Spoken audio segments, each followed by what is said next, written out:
날마다 하나님의 말씀을 가까이 하는 모든 성도분들에게 하나님의 은혜와 사랑이 함께하기를 주님의 이름으로 축원합니다. 오늘 우리에게 주시는 하나님의 말씀은 로마서 16장 8절에서 13절까지의 말씀입니다. 또 주 안에서 내 사랑하는 암블리아에게 문안하라. 그리스도 안에서 우리의 동역자인 우르바노와 나의 사랑하는 스다구에게 문안하라.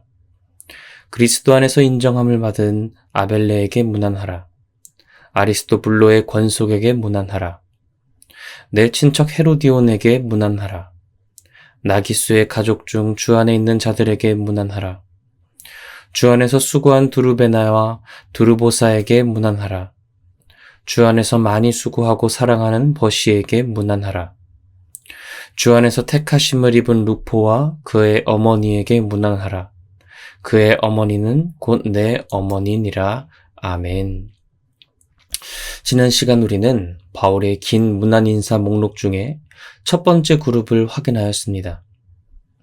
바울은 로마서 16장 3절에서 7절의 말씀에서 자신과 선교적인 의미에서 친분 관계가 있던 브리스길라와 아굴라 부부, 안드로니고와 유니아 부부, 그리고 마리아와 에베네도에게 문안 인사를 전했죠.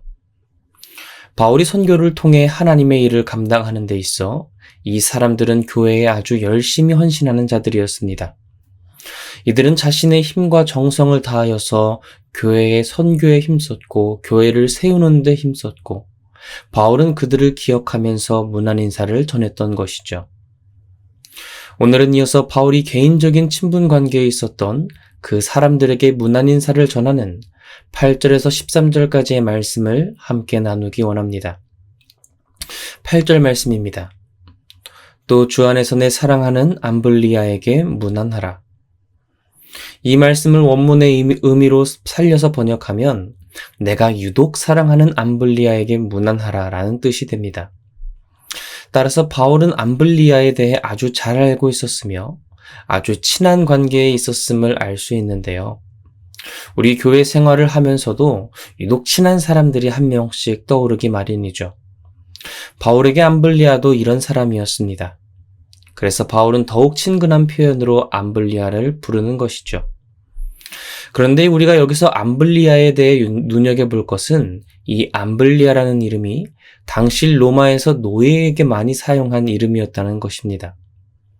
따라서 많은 학자들이 이 암블리아가 로마의 노예였을 것이다 라고 예상했는데요. 또 이것을 뒷받침하는 증거가 발견되었습니다. 로마 안에서 최초의 카타콤이었던 도마틸라라는 묘지에서 아주 크고 화려하게 암블리아라는 이름을 가진 묘가 발견된 것인데요. 그런데 이 묘에는 딱 하나의 이름, 그냥 암블리아 이것만 새겨져 있었습니다. 당시 로마의 시민권자들은 이름을 총 3개를 가집니다. 자기 이름, 첫 이름, 성 이렇게 3개가 있는데 암블리아는 그냥 노예였기 때문에 딱 하나 암블리아만 묘에 새겨진 것이죠. 그런데 그 묘는 일반 묘와는 다르게 정교하게 장식된 분묘가 있었고 따로 굵직한 이름으로 새겨져 있었습니다. 이것은 그가 비록 노예 출신이었지만 교회 안에서는 아주 중요한 위치에서 교회를 위해 헌신하며 섬겼다는 것을 나타내는 것이죠. 초대 로마 교회 안에서는 계급이나 지위의 차별이 없었습니다. 비록 노예라고 할지라도 그가 교회 안에서 지도자와 같은 역할을 하였다는 것은 교회에서 차별이 없이 오직 열정과 신앙으로만 그 사람을 평가하고 인정했다는 것을 나타내는 것이죠. 신앙 안에서 당시 시대의 문화와 가치관을 모두 깨뜨렸던 초대 로마 교회.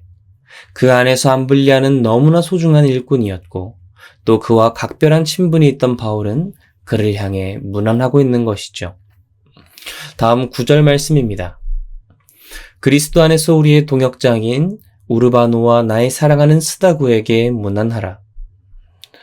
9절 말씀은 우르바노와 스다구에게 문안 인사를 합니다. 먼저 우르바노를 설명하면서 동역자라고 붙이는데요. 여기서 이 이름 역시 로마 노예들이 많이 쓰는 이름이었습니다. 그는 노예의 신분으로 살아가면서도 복음 전도와 사람들을 가르치는 일에 열심히 있었던 것으로 확인됩니다. 또 바울은 위에서 암블리아에게 사용했던 사랑하는의 헬라어 아가페톤을 사용하죠. 바울은 스다구와도 아주 각별한 사이였던 것인데요. 그런데 여기서 또 우리가 눈여겨볼 것은 스다구라는 이름은 로마의 황족 중에서 발견된 적이 있는 이름입니다. 만약 그가 로마 황실에 속한 사람이었다면 당시 로마 교회는 사회적으로 가장 밑바닥에 있는 노예와 가장 높은 곳에 있는 황족이 함께 어울리고 하나가 되는 공동체였던 것을 확인할 수 있는 것이죠. 이어서 10절 말씀입니다. 그리스도 안에서 인정함을 받은 아벨레에게 문안하라. 아리스도블로의 권속에게 문안하라. 여기서 바울은 아벨레를 설명하면서 인정함을 받았다고 표현합니다. 이 뜻은 시험을 통해 신앙과 인격이 연단되었다는 것을 의미하지요. 그가 받은 연단이 정확히 어떤 것인지는 모르지만 우리가 예수 그리스도 안에서 모든 시험을 이겨내고 연단받을 때 성경은 그 이름을 기억하고 문안인사 목록에 기록한다는 것을 확인할 수 있습니다. 또한 바울은 아리스토블로의 권속에게 문안하는데요. 원문대로 번역하면 아리스토블로에게 속한 사람들이라는 뜻이 있습니다. 그것은 아리스토블로의 가족, 그리고 하인들 모두를 포함하는 것이었죠. 이 사람들은 헤롯 대왕의 손자이자 아그리파 1세와 형제관계에 있던 아리스토블로가 죽자 로마의 글라우디오 황제의 집으로 옮겨간 사람들일 것으로 추측합니다. 그들 중 대다수가 유대인이었고 예수님을 믿는 성도들이었던 것이죠. 그런데 왜 바울이 개인적인 친분을 나타내는 이 문안인사에서 아리스토블로의 권속을 적어두었을까요? 그것은 아리스토블로가 이 세상의 명예와 재산을 포기하고 하나님 안에 거하는 자였기 때문에 그렇습니다. 제가 HPT 성장반 강의를 할 때 특별히 신구약 중간사를 하면서 헤롯 대왕을 이야기했었죠. 하스몬 왕조 이후에 유대의 통치를 위해서 수많은 사람들이 싸우고 죽었고 그 혈투 끝에 헤롯 대왕이 왕위에 오르게 되었습니다. 그리고 그 헤롯 대왕이 죽고 그 첫째 헤롯 아그리파 1세가 유대의 왕이 됩니다. 이 헤롯이 사도행전 초반부에 나와서 베드로를 옥에 가두고 야고보 사도를 죽인 자가 바로 이 자이죠. 그는 성경에 따라서 벌레에 먹혀 죽은 자, 그것이 바로 헤롯 아그리파 1세였습니다. 그는 바로 아리스토블로의 형인 헤롯이었던 것이죠. 그렇게 헤롯이 죽자 로마의 황제는 이제 다음 유대의 통치자를 누구로 선정해야 하는지 깊은 고민에 빠지게 됩니다. 그런데 그 중에 가장 유력한 후보가 바로 아리스토블로였던 것이죠. 그는 어릴 때부터 로마로 와서 공부를 했고 특별히 로마 황제 자신 글라우디오와 친구였던 자가 바로 이 아리스토블로입니다. 자신과 어릴 적부터 공부한 친구이기에 그를 당연히 유대 통치자로 보내고 싶었을 겁니다. 하지만 아리스토블로는 다른 사람들이 그 통치자의 자리에 오르기 위해 피를 흘리며 싸웠지만 아리스토블로는 그 자리에 가지 않고 그대로 로마에 남아서 지내게 됩니다. 자신이 유대인의 왕으로 가면 먼저 로마 황제를 주님으로 신으로 모셔야 했기 때문에 하지만 아리스토블로는 이미 예수 그리스도를 주인으로 모시는 자였고 그렇기 때문에 예수님 안에 있는 성도의 자리를 위해 유대의 왕이 되는 자리를 포기하고 로마 교회에 남아 있었다는 것이죠. 이런 그를 바울은 기억하고 이제 그의 권속에게 로마서를 통해 권면하고 있는 것입니다. 다음 11절 말씀입니다. 내 친척 헤로디온에게 문안하라. 나기수의 가족 중 주 안에 있는 자들에게 문안하라. 이어서 바울은 헤로디온과 나기수의 가족들에게 문안합니다. 헤롯 가문이었던 아리스토블로에 이어서 헤로디온이 나오는 것으로 보아 학자들은 헤로디온이 헤롯 가문과 관계가 있는 이 왕족의 혈통에 있는 것으로 보고 있죠. 유대인의 왕의 혈족, 당시 역사의 기록에 남아있는 나기수라는 인물은 특별히 노예에서 자유의 몸이 되어 글라우디오 황제의 비서가 된 사람으로 있습니다. 황제의 비서실장과 같은 역할로 당시의 모든 재물과 권력을 쥐고 있던 사람을 나기수와 그의 건속들로 볼 수 있는 것이지요. 그 왕의 혈족과 로마 황제의 비서의 혈족과 권속들이 있습니다. 그들은 로마 교회 안에서 교회를 열심히 섬기는 자들이었고 바울은 그들을 기억하며 문안 인사하는 것이지요. 12절 말씀입니다. 주 안에서 수고한 두루베나와 드루보사에게 문안하라. 주 안에서 많이 수고하고 사랑하는 버시에게 문안하라. 여기서 바울은 자매로 여겨지는 두루베나와 드루보사를 그리고 버시에게 문안합니다. 특별히 수고하였다고 전하는데 이것은 지난주 말씀에서 확인해 본 바, 교회를 위해 정말 열심히 일하고 헌신할 때 사용한 단어이지요. 바울은 로마 교회를 위해 열심히 헌신한 그녀들을 기억하며 주님의 이름으로 문안합니다. 마지막 13절 말씀입니다. 주 안에서 택하심을 입은 루포와 그의 어머니에게 문안하라. 그의 어머니는 곧 내 어머니니라. 바울은 루포를 소개할 때 택하심을 입었다고 표현합니다. 그 표현은 아주 탁월하여 뽑혔다는 뜻이 있지요. 따라서 루포는 교회에 열심히 헌신하고 모범이 되어 아주 탁월하게 신앙생활을 하는 자였습니다. 그리고 그의 어머니에게도 바울은 문안 인사를 부탁하는데요. 그의 어머니가 곧 나의 어머니다 라고 말하지요. 이것은 루포의 어머니가 바울을 자신의 친아들처럼 돌봐주고 보살펴줌으로 사랑했다는 것을 확인할 수 있습니다. 사랑하는 성도 여러분, 오늘 말씀은 바울이 개인적인 친분 관계에 있는 자들에게 전하는 긴 문안 인사 목록입니다. 그 목록을 들여다보면 노예였지만 교회 안에서 인정받았던 암블리아와 우르바노가 있었습니다. 또한 황족이었던 스다구와 황제의 비서였던 나기수, 유대의 왕이 될 수 있었던 아리스토블로와 같은 사람들이 있었죠.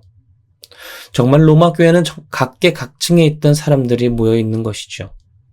그런데 바울은 그 모두를 아울러 문안 인사를 하고 있습니다.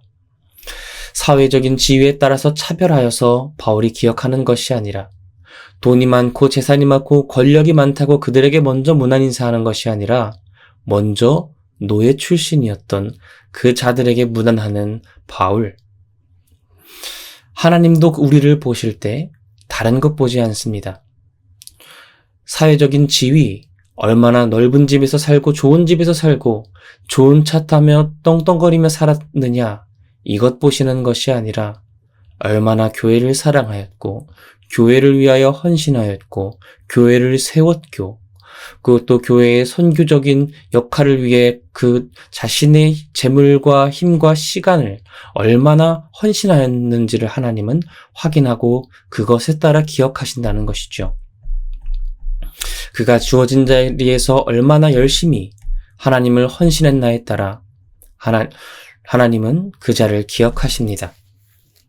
로마서에서 사회적인 지위와 상관없이 그들의 헌신도에 따라 그들의 이름이 기록되었던 것처럼 우리가 하나님을 위해 헌신하고 하나님을 사랑함으로 자신의 시간, 자신의 재물, 자신이 사랑하는 것들을 내려놓을 때 우리의 이름이 저 하늘의 생명책에 기록될 줄로 믿습니다.